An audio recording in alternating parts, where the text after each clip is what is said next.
Bienvenidos a un nuevo episodio de Dato Encerrado, un podcast sobre qué hay detrás de lo que sabemos, lo que pensamos que sabemos y de lo que no tenemos idea. Este es el episodio número 24.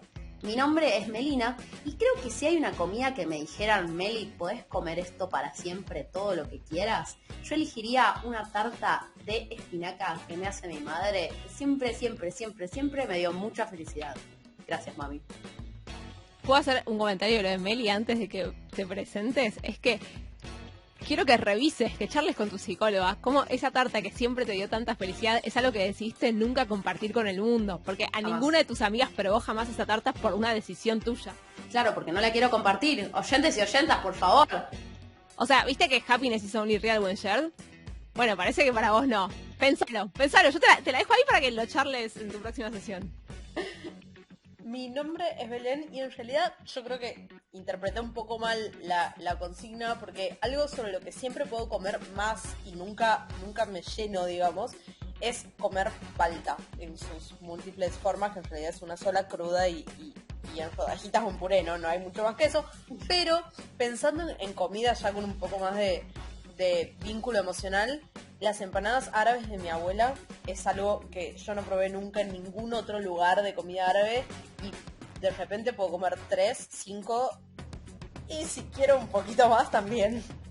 Mi nombre es Rocío, también había interpretado mal la consigna y tuve un pensamiento que voy a contar porque no sé muy bien por qué, pero lo que pensé es que algo que podría comer infinito es kiwi. Nunca tengo para comer infinito kiwi. El kiwi es muy caro como para comer infinito, pero siento que me produce mucha satisfacción y no me llena tanto. Pero si apelamos a una comida propiamente dicha, es claramente tortilla de papa de mi abuela. Que igual que Belén, he comido mucha. Nivel que vieron que las abuelas en general son de decirte, come un poco más. Mi abuela nos decía tipo, paren, les va a doler la panza en un rato. O sea, dejen de comer tortilla porque esto les va a hacer mal. Y nosotros hasta que no dejaba de haber tortillas, no dejábamos de comer. Claro. Bueno, igual la consigna iba un poco para ese lado, ¿no? La idea era como pensar en esas cosas que vos sentís que nunca se te acaba el hambre. O sea, yo sé que nunca se me va a acabar el hambre para esa tarta de espinaca. La comería literalmente en cualquier momento del día. Uy, el queso también. Me está pasando, no sé si es culpa de ustedes, no sé si es culpa de este podcast, no sé si es culpa de Juan Cruz Landoni, que nos iluminó con un episodio hace poco de las mitocondrias, de una maravillosa organela en las células, que los y las invito oyentes a escucharlo. El episodio número 20, creo, el 21. 21. Pero me está pasando que de repente me estoy reencontrando con la biología. ¿Quién lo hubiera dicho, no? De repente no solo me reencuentro con la biología, sino que de repente me pasa que me encuentro teniendo conversaciones que llevo para el lado de hablar del significado biológico o qué pasa en distintos animales con esto y por qué, y qué pasa con los genes, y conversaciones que realmente no tenía hace mucho tiempo, como que hay un interés que se revivió. Y medio que me estoy subiendo a ese barco. Y ahí, de una de estas conversaciones que tuve hace unas semanas con una amiga, nace el planteo de este episodio. Siempre pensé mucho en lo que como, cómo como, comentarios de las abuelas, comentarios de las madres, etcétera, etcétera, etcétera. Y hay algo que siempre me dio vueltas en relación a, bueno, ¿por qué yo como más que otras personas, no? O sea, ¿por qué en una mesa de repente yo quiero servirme otro plato más y otra persona no se quiere servir otro plato más porque no tiene más hambre de seguir comiendo eso, si es que le podemos llamar a eso hambre y no gula o otra palabra que podamos usar? Puntualmente en esta situación en la que se me ocurrió este episodio, estábamos comiendo sushi, que me gusta mucho, y éramos 4 personas, había 2 personas que habían dejado de comer hace rato y yo realmente era como, che, no puedo parar, lo había hecho yo, o sea, le había puesto todo lo que me gustaba, tenía todo para seguir comiéndolo, para seguir teniendo hambre y realmente quería seguir comiendo. Y ahí me di cuenta de que realmente sentía que no había un punto de saciedad, que es propiamente dicho de lo que vamos a estar hablando hoy, no había un punto de saciedad relacionado conmigo y con esa comida, ¿sí? Entonces, bueno, ¿por qué? ¿Qué pasa con eso? Me puse a buscar cosas sobre el punto de saciedad, ¿no? Si ustedes tuvieran que decir, ¿con qué creen que tiene que ver el hecho de que algunas personas comamos distintas cantidades de la misma comida? Si tuvieran que tirar motivos. Con el tiempo en el que una persona, con la velocidad con la que una persona come. Ok, bien. O sea, vos decís que las personas que comen más rápido comen más. No, yo digo que la señal en el cerebro de decir, bueno, ya está, demora un momento en llegar, entonces si vos comes muy rápido y seguís comiendo, probablemente en ese tiempo comas mucho más que una persona que va comiendo lento y le da tiempo al cerebro para decir, bueno, ya está. Bien, me gusta tu argumento. Apoyo eso. Y también creo que tiene que ver con la cantidad de comida que suele comer cada persona, ¿no? Digo, una persona que en general come poco se sacia más rápido que una persona que en general come mucho. Lo estoy afirmando como suposición mía, no como una verdad revelada. Y también seguramente del tipo de nutrientes que haya en ese plato, ¿no? Ujú. Bien, Y perfecto. qué microbiota tiene y qué le dice, dame más, ¿no? Porque si no, vayan a escuchar el episodio pasado. Porque si la microbiota tiene hambre, uno no para de comer. Si no le estás dando lo que quiere, Se arma todo. O sea, podríamos armar una lista infinita de cosas que podrían afectarnos. Tal cual. O sea, creo que ese es como uno de los primeros, de las primeras cosas que uno se da cuenta cuando se pone a buscar sobre este tema, ¿no? O sea, hay muchas cosas que tienen influencia en cuándo paramos de comer, en cuánto comemos, ¿sí? En cuándo decidimos comer. Y en general, el conjunto de motivos o de factores que regulan este punto de saciedad, la aparición el momento en el que decimos, listo, no quiero comer más, ¿sí? O todavía no tengo hambre, o sea que no voy a empezar a comer porque no tengo hambre de vuelta para la próxima comida, por ejemplo, se dividen en general en dos. Están, por un lado, los motivos fisiológicos que están más relacionados a lo que ustedes estaban mencionando, como comer muy rápido, etcétera, etcétera. Y por otro lado, también hay un montón que están muy poco estudiados y, spoiler alert, no vamos a hablar de eso hoy, un montón de motivos de la índole más psicológica, ¿sí? Como por ejemplo, no sé, ¿qué se les ocurre? Estás en un contexto como muy relajado y en general no es un plato, que yo es más una especie de picada y es mucho más difícil saber, o sea, es distinto cuando comes en un plato y la comida contenida en un plato de un cierto Exacto. tamaño que cuando tenés como una mesa con muchas cosas para ir agarrando e ir picoteando, por ejemplo. Exactamente. O por ejemplo, a mí se me ocurre siempre, se me viene a la mente el tema de la angustia oral, ¿no? Que no creo que sea un buen término para referirse a eso, pero por estrés, por ejemplo, la gente come un montón, ¿sí? De repente una forma de calmar una angustia puede llegar a ser clavarte un chocolate, por ejemplo.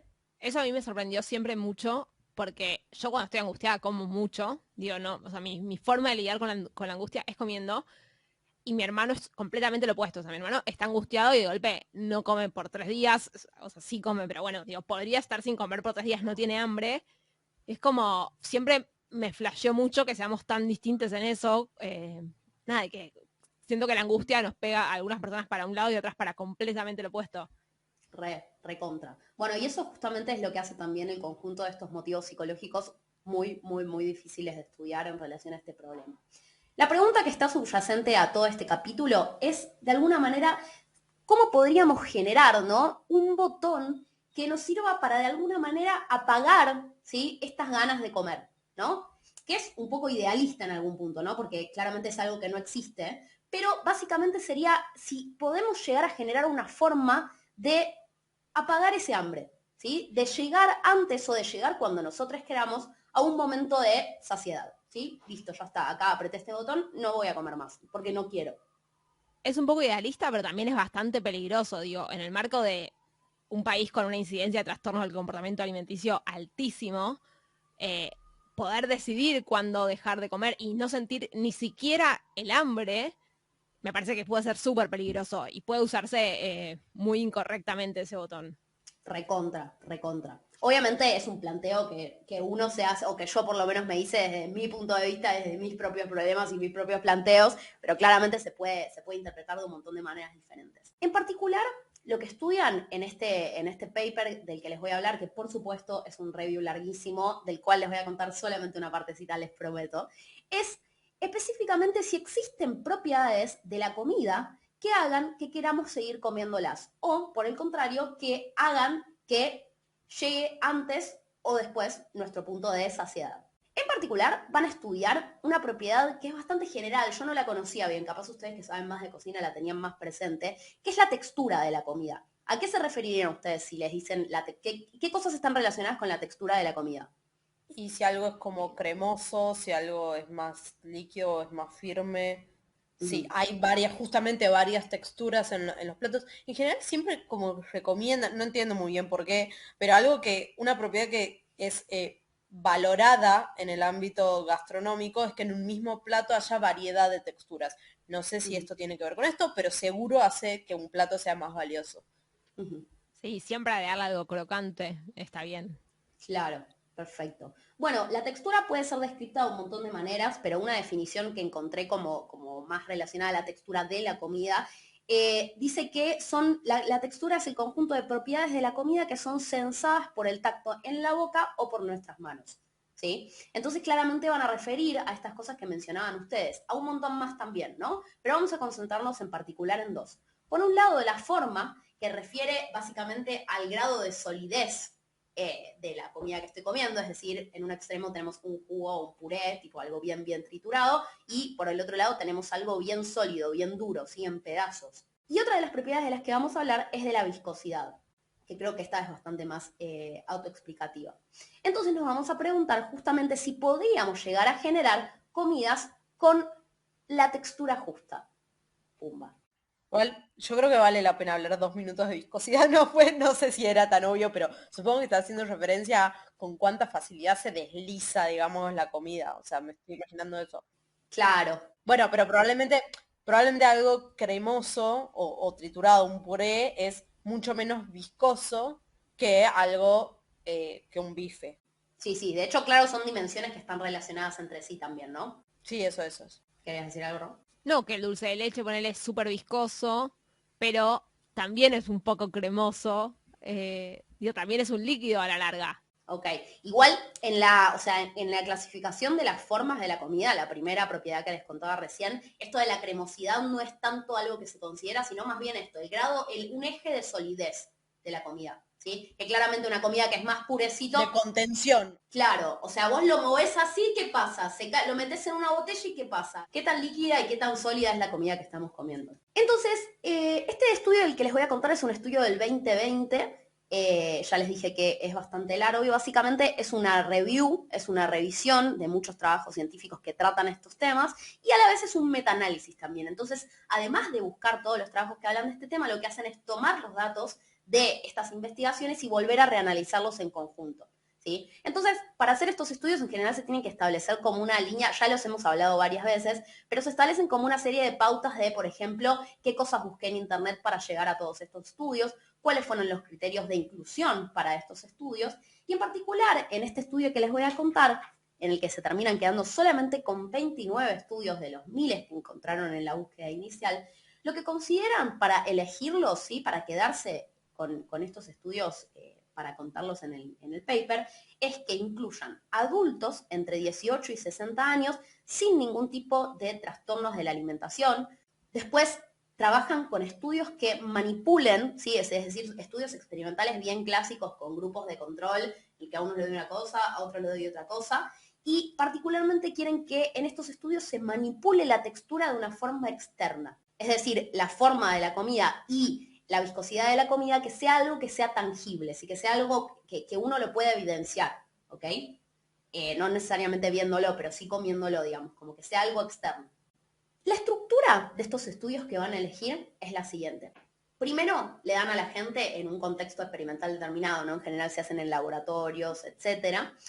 Lo que hacen es darle primero a la gente algo que en inglés se llama preload, que me costó mucho buscarlo, de hecho, porque no entendía por qué significaba esto, pero es básicamente una entradita, ¿sí? La entradita son justamente estos grupos experimentales, ¿no? Te voy a dar, por ejemplo, si yo quiero ver cuál es el efecto de la solidez de la comida en cuánto hambre se te genera después, te voy a dar a un grupo de personas le voy a dar algo muy sólido, a otro grupo de personas le voy a dar algo muy líquido, por ejemplo. Ahora vamos a ver bien en detalle. Pero bueno, esta entrada es donde se forman los grupos experimentales. Y después de transcurrido un tiempo, lo que hacen es hacer una serie de preguntas, ¿sí? Un cuestionario, abordando distintos temas en relación a este punto de saciedad. Por ejemplo, preguntan, ¿cuánto hambre tenés? O sea, algo, sería como una descripción subjetiva, en escala obviamente, de cuánto hambre tenés. Después te preguntan qué tan lleno estás. No sé si ustedes tienen alguna palabra presente como para decir eso más. Tacuchado es la palabra que uso yo. ¿Cómo? Tacuchado. Te conté. Tipo, estoy re tacuchada. Es porque ya no podés más. Ok, nunca la había escuchado. En inglés se dice fullness, pero en castellano es nada, estar llenito. Saciedad. Sí, pero puede ser, bueno, sí, puede ser.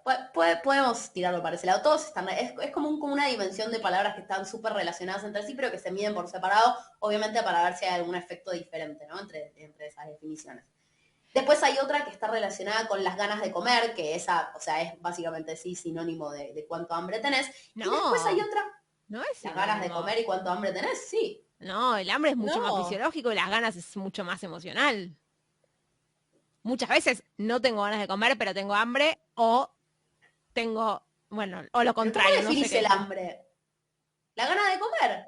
Como que siento en la panza. pensá lo que te pasa con el postre. No, pero es Meli no piensa Yo no así. como postre. Bueno, la gente siempre tiene ganas. Yo, por ejemplo, ahora ya almorcé, no comí ningún postre. ¿Tengo hambre? No, no tanto. Tengo muchas ganas de comer un postrecito. Ok. E incluso con la comida, digo, vos llegás. Ya, te voy a hacer un experimento. Vos estás en tu casa, fin de mes, almorzaste un arroz blanco espantoso, pero te llenaste, o sea, no tenés más hambre. Ahora, te llama tu mamá y te dice, che, Meli, estoy pasando por tu casa, te traigo un tupper con tarta de espinaca. No. No, yo tengo mucha inhibición en relación a eso. Yo me la guardo en el freezer o en la heladera capaz y me le siento a comer en una comida propiamente dicha la próxima vez que vuelva a tener el hambre suficiente para disfrutar de esa comida deliciosa. Pero está bien, fíjense, oyentes y oyentas, cómo cada uno valora las cosas diferente y bueno, cómo estas definiciones en el aspecto psicológico del punto de sociedad pueden ser bastante distintas. Volviendo al problema, al estudio, a los estudios que les estaba contando entonces, la última variable que miden es cuánto creen que vamos a comer. Es decir, no solamente te preguntan cuánto hambre tenés, cuántas ganas de comer, distinguido acá por las compañeras, te preguntan qué tan lleno estás o qué tan tucuchado estás, y te preguntan cuánto crees que vas a comer. Esto, perdón, Meli, se lo preguntan después de esta entradita, pero también antes o no. No, se lo preguntan después de la entradita. Algunos estudios se los deben preguntar antes. Fíjate que es como, digo, tienen, no son exactamente con una metodología muy homogénea, ya vamos a hablar al final de esto.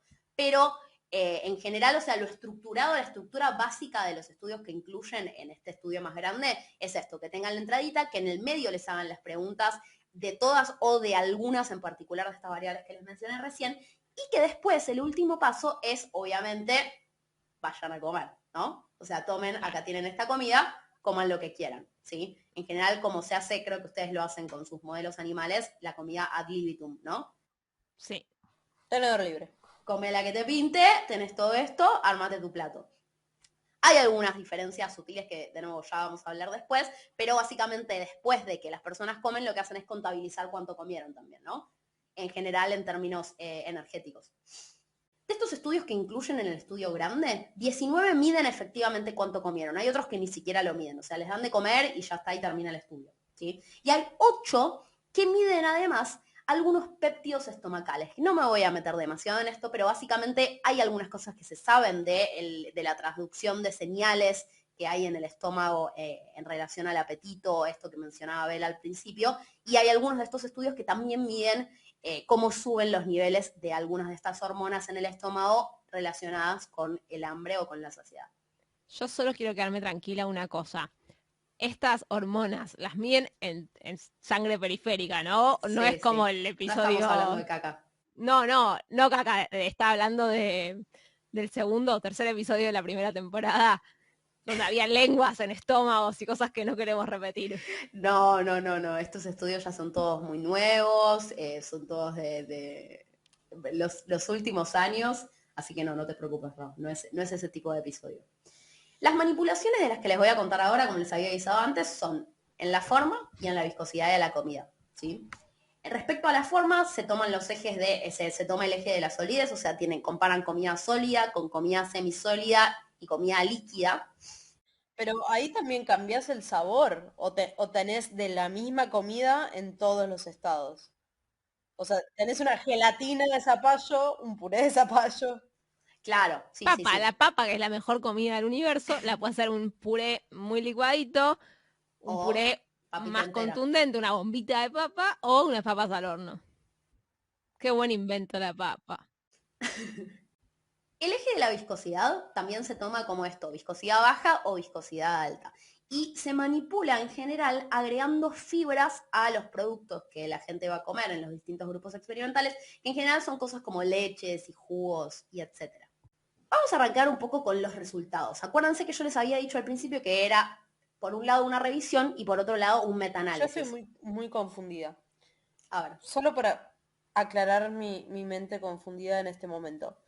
Imaginemos que yo soy uno de esos estudios, ¿no? De todos los que tomaron. Tengo Sí. 50 personas, 25, y estoy viendo respecto a la solidez y no solidez.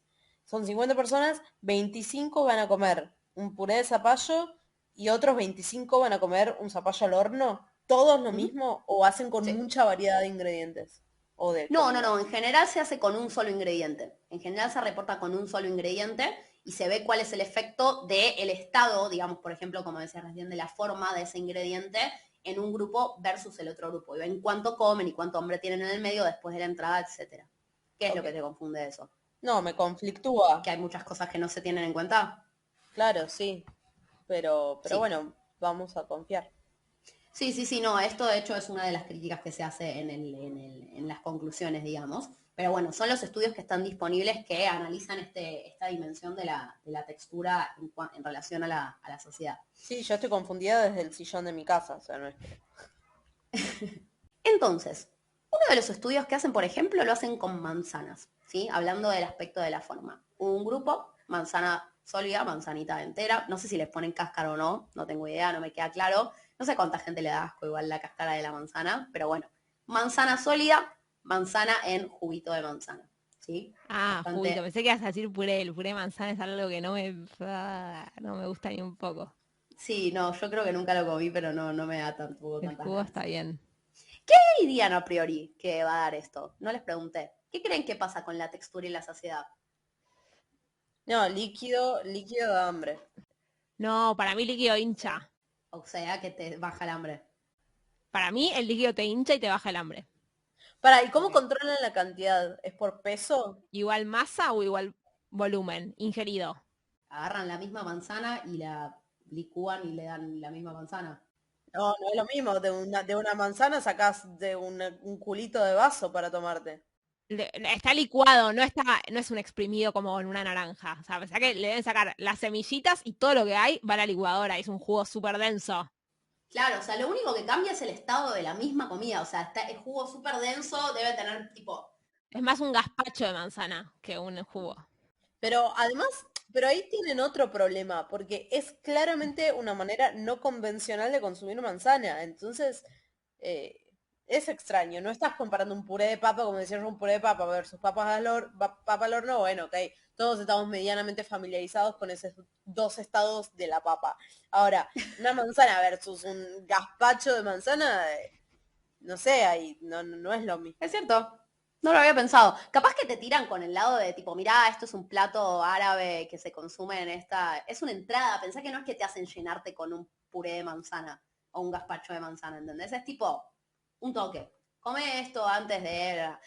Algo que no mencioné, que es que hay muchos de estos estudios en los que no les cuentan a la gente, o sea, que les inventan un cuento del estudio a las personas que lo van a hacer. Obviamente después les cuentan, ¿no? Cuál es el objetivo, no es que les hacen hacer cosas raras y no les dicen al final, eso sería poco ético, pero básicamente como que disfrazan de algunas maneras cuál es el objetivo real del estudio para que no haya ningún tipo de sesgo en relación a eso, o para evitar lo más posible la aparición de sesgos en relación a eso, ¿no? De saber que están midiendo cuánto hambre tenés o cuánto vas a comer y bueno, que eso modifique tu comportamiento después, ¿no?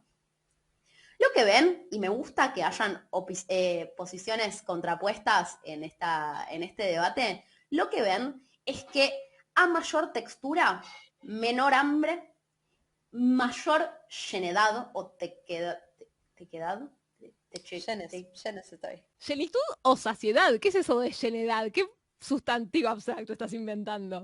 Yo lo quiero traducir como está, no me queda claro que sea sinónimo de saciedad. Déjenme en paz. Tequedad me quedaba bien, estaba bueno, era literalmente eso.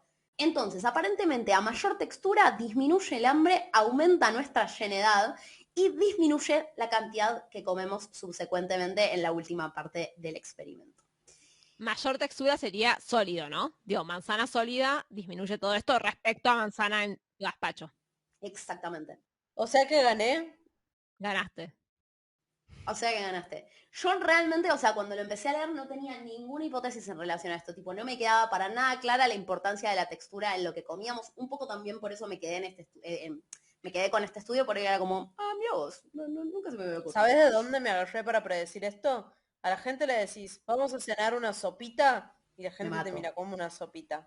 Ay, me estás Sí. cargando. O sea, una sopita y sanguchito. Pero porque la gente es tonta. Sí, estoy de acuerdo, ¿no? Pero No, la gente es muy cuerda, está muy bien. De hecho, las únicas sopitas que para mí tienen sentido, que te llenan y que están buenas, son las sopitas que son más bien soliditas, digamos, que son más, ¿cómo decirlo?, purecito. Bien, ¿qué pasa entonces? Ya dijimos que pasaba con el ejemplo de las manzanas. Ahora vamos a ver qué pasa con el ejemplo con la propiedad, digamos, de la viscosidad. Yo les había dicho antes que lo que agregan agregan fibras a los productos que van a probar en esta dimensión, ¿no? Y en particular cuentan un ejemplo de un estudio en el que agregan alginato. ¿Ubican el alginato? no, ni idea de qué me estás hablando.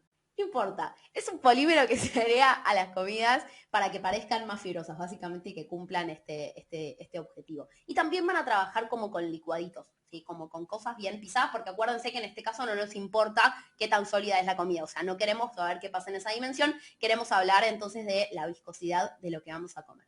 Y efectivamente ven que la comida más viscosa también disminuye el hambre y disminuye la cantidad de comida que vamos a comer después y también aumenta la sensación de llenedad de quienes la consumen. Más viscosas son las cosas que no se deslizan, digamos, como lo más concretito. Claro, lo más parecido al purecito sería, ¿no? Como algo más como... Puré versus sopa, ponele. Claro, a eso Ah, me ok, refiero. en puré versus sopas, el puré lo más viscoso. Claro, exactamente. Es que lo hacen todo con cosas líquidas, pero con distintas viscosidades. Entonces no Sí, creo que llegue mucho más allá del puré, digamos. exacto. Entonces se pusieron a pensar después, bueno, ya vimos estos resultados, ¿no? ¿Por qué puede llegar a ser, ¿no? ¿Qué será lo que hace que estos alimentos que tienen una mayor textura, o en el caso de la viscosidad, que es donde más se investigó esta pregunta, ¿por qué es que pasa esto, ¿no? Yo tengo una hipótesis, igual se los A digo a ver, ustedes. dale, a ver si coincide. Para mí el problema es que la digestión, no te alcanza la digestión mecánica de los dientes como para digerir todo, entonces en el estómago llegan cosas más grandes, entonces tenés más tiempo comida en el estómago porque la digestión demora más, le das tiempo a tu cerebro que diga, ok, ya está. Pero no termino de entender por qué en el caso del puré te quedaría más. O sea, tanto el puré como la sopa, digamos, pasa medio que de una al estómago. Siento que es medio lo mismo en esa dimensión. No, digerir, o sea, entiendo para tus dientes, pero para el estómago, en donde hay cosas más chiquitas interactuando, creo que sí puede ser una diferencia. Es más difícil romper un puré que romper un líquido. Ok, Claro, o sea, no entiendo. solo digestión mecánica, sino también la digestión en el estómago. Sí. Perfecto. Bueno, lo relacionan efectivamente con esto, no exactamente igual, pero básicamente la pregunta que hacen es una pregunta muy Belén. ¿Tardan más tiempo en ir al baño? ¿Es eso lo que pasa? ¿Sí? ¿Se demora la digestión efectivamente por comer este tipo de comidas con una mayor textura? Me parece dificilísimo de medir porque los tiempos de Sí, las sí. distintas personas para ir al baño tienen una diversidad que es muy complejo. Además hay gente que va al baño en un momento en particular, entonces capaz que no, o sea, que tiene como cronometrado, bueno, siempre voy cuando me Claro, despierto, después de desayunar o... claro. No, bueno, hay algo interesante de la gran, en realidad no de la gran mayoría, pero de los estudios más piolas de los que incluyen en este metaanálisis, que son los estudios que hacen Intrasujeto, es la palabra que querés. que los dos subgrupos experimentales los atraviesa la misma persona. Es decir, el juguito de manzana y la manzana entera las come la misma persona en momentos diferentes, ¿no? Un día le toca la manzana sólida, en otro día le toca la manzana hecha purecito. Entonces lo medís respecto a uno mismo.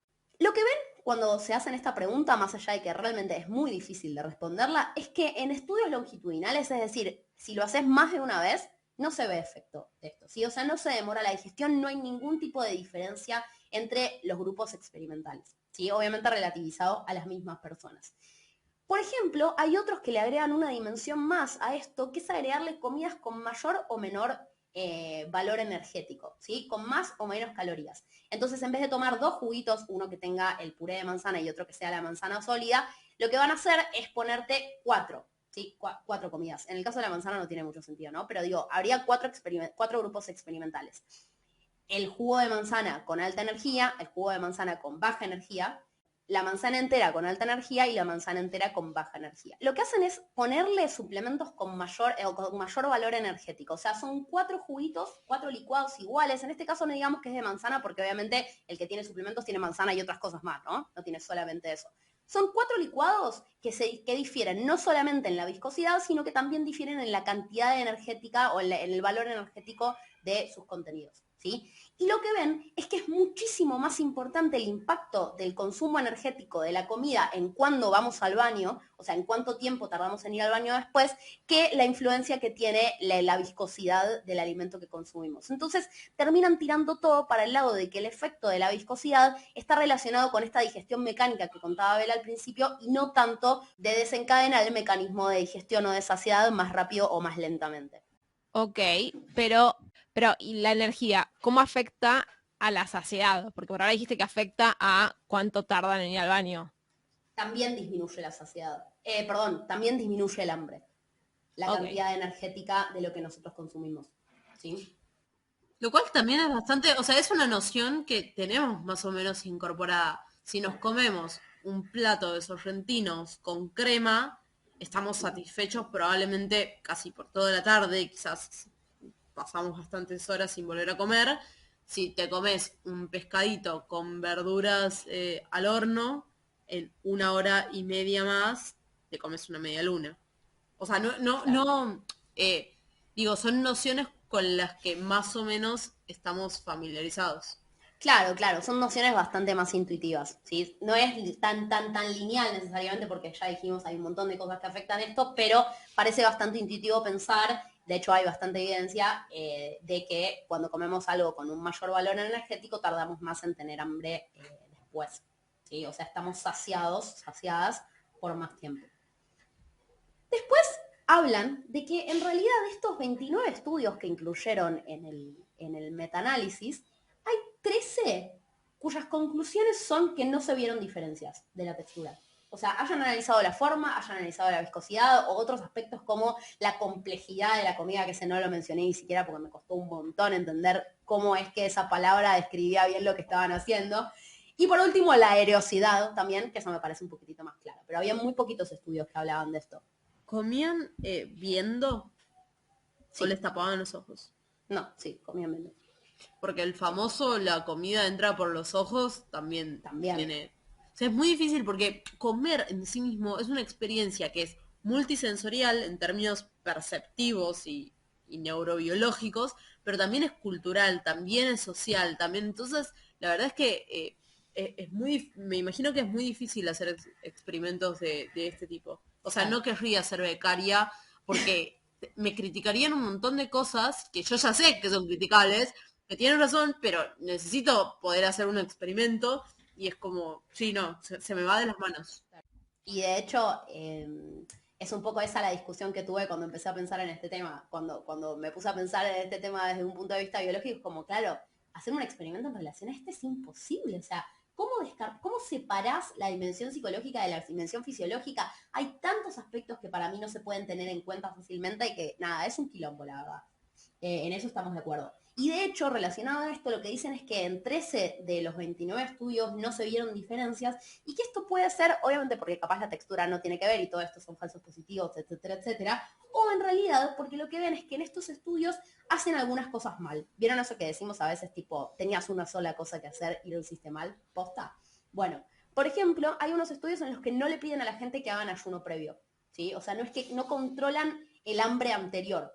¿Se entiende? Entonces, capaz la gente se pegó alto desayuno y tipo, después no tengo hambre, ni idea, o sea, ¿se entiende? Como que no Claro, sí. controlan ese aspecto de cuánto hambre previo tenían.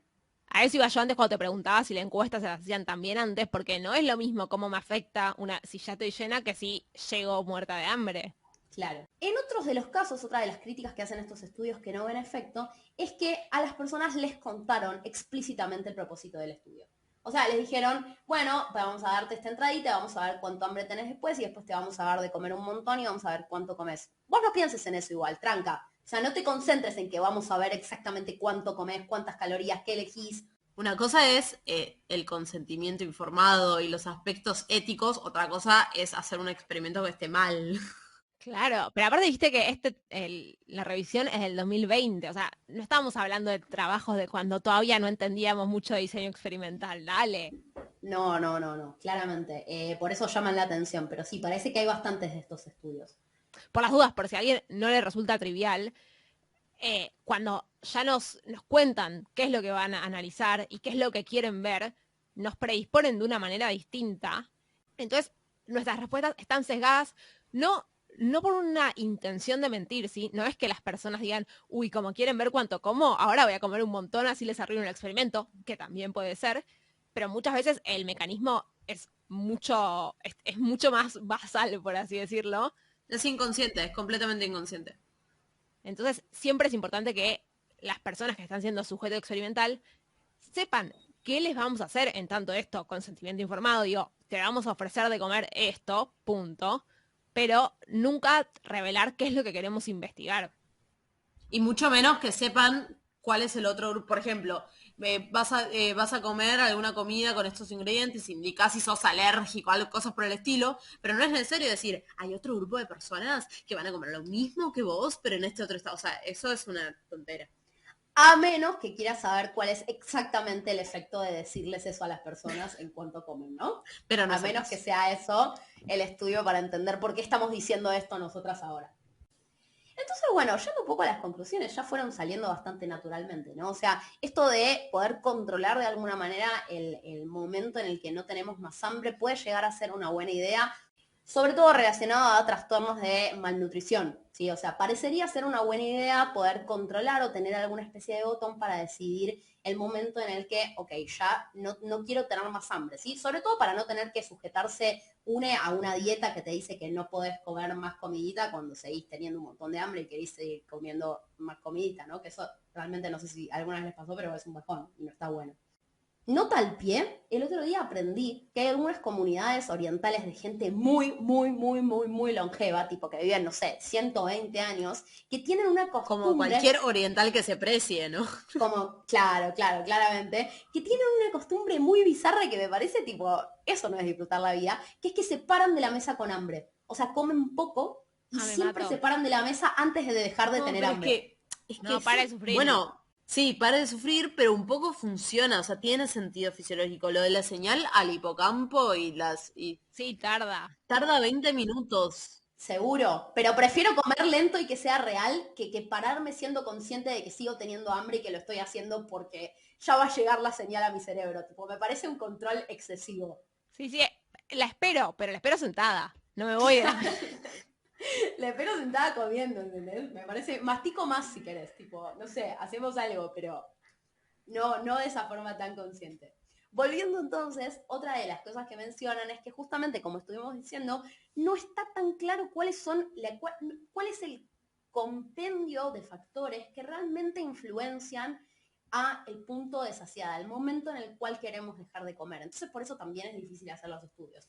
También critican, obviamente, los estudios del culo, y perdón por la palabra, pero la realidad es que hay estudios realmente muy malos relacionados a esto, como los que mencionábamos recién, otros que ni siquiera ponen condiciones controladas. Hay muchos otros que no reportan aspectos del diseño. ¿Se entiende? Tipo, bueno, ¿cuánto tiempo después les dan de comer a las personas? ¿Entendés? ¿Cuánto tiempo pasa entre que tomen la entrada o comen la entrada y les dan de comer después?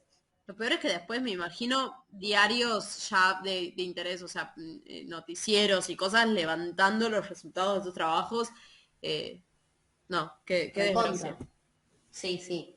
Otra cosa es que capaz hay muchos de estos factores que, de hecho, también los fuimos mencionando nosotras, como el gusto que tiene una comida, cosas que sabemos por experiencia personal que influencian en cuánto queremos comerlas, ¿sí? En cuánto tardamos en dejar de tener hambre o qué tan rápido las comemos, pero que a la vez son muy difíciles de controlar, porque son muy personales, son muy subjetivas. A mí me puede encantar la tarta de espinaca de mi mamá, pero yo no se las doy porque capaz a ustedes no les gusta y no les quiero hacer esto. ¿Entienden? O sea, no quiero ser mala con ustedes. Bueno, eso igual sabemos que se soluciona teniendo muchos sujetos experimentales. Si vos tenés 10 sujetos experimentales y haces 5 en el grupo de un lado y 5 en el otro, y capaz que te tocaron 5 personas que no les gusta la sopa en el grupo al que le vas a dar sopa. Pero si tenés 1000, tenés menos chances de que 500 te hayan caído en ese grupo. Entonces se soluciona con más gentes. Recontra. Pero a la vez también para hacer eso tendríamos que tener claro cuál es la incidencia de esas variaciones chiquititas en la población, ¿no? O sea, no sé si es tan o sea, no sé qué tan general es que a la mayoría de la gente le guste un gusto en particular, por ejemplo. Una cosa más, y ya para ir cerrando este episodio, hay algo que proponen que es interesante y que está pasando en varias disciplinas, que es que dicen, ok, nosotros tenemos este estudio, tenemos algunas conclusiones, este metaanálisis es bastante claro relacionando la textura, o sea, el efecto es bastante fuerte de relacionar la textura con el momento en el que dejamos de tener hambre, ¿sí? O cuánto comemos posteriormente, pero la realidad es que los estudios no son lo suficientemente buenos en relación a esto. Y sobre todo, no son lo suficientemente buenos, sino que son muy heterogéneos entre sí. Entonces, lo que proponen para cerrar es que tiene que hacerse una estandarización seria de los estudios que analizan este tipo de factores, ¿sí? Entonces, por ejemplo, que se establezca esto de la cantidad de tiempo que pasa entre que les dan la entrada y después les mandan a comer, qué les dan para comer, si es ad libitum o si le dan un plato de comida entero, un montón de cosas que van a ser mucho más sencillo a la larga, no solamente hacer un metaanálisis, sino llegar a un estudio que vaya un poquitito más allá de decir, con estas 50 personas con las que lo probé, me dio esto. Básicamente lo que es necesario es que hagan un buen diseño experimental. Y que la mayoría de la gente lo haga, ¿no? Claro, sí, que cada grupo diseñe bien su experimento. Exactamente. Así que nada, esto es algo que se está proponiendo en un montón de disciplinas como para también tener efectos bastante más confiables de los que vemos en un estudio chiquitito con un par de personas que puede estar súper bien hecho, pero capaz que lo que lleva a otra cultura y no funciona, digamos. Hay muchos dices para tener en cuenta. Nos encontramos la semana que viene en nuestros canales habituales. Recuerden que ahora también tenemos Twitter en @datoencerrado. El Instagram sigue funcionando como siempre y van a encontrar contenido extra por ahí. Y si les gusta el podcast y lo disfrutan, lo mejor que pueden hacer por nosotras es recomendarlo a todas aquellas personas que crean que lo pueden disfrutar. Y por supuesto, además de recomendarnos, nos pueden ayudar a sostener este espacio para que salga con mejor calidad y lo puedan disfrutar más, por supuesto, entrando a cafecito.app/datoencerrado y ahí nos invitan a tomar un cafecito simbólico y que con muy poco dinero a nosotras nos cambia un montón nuestro día a día.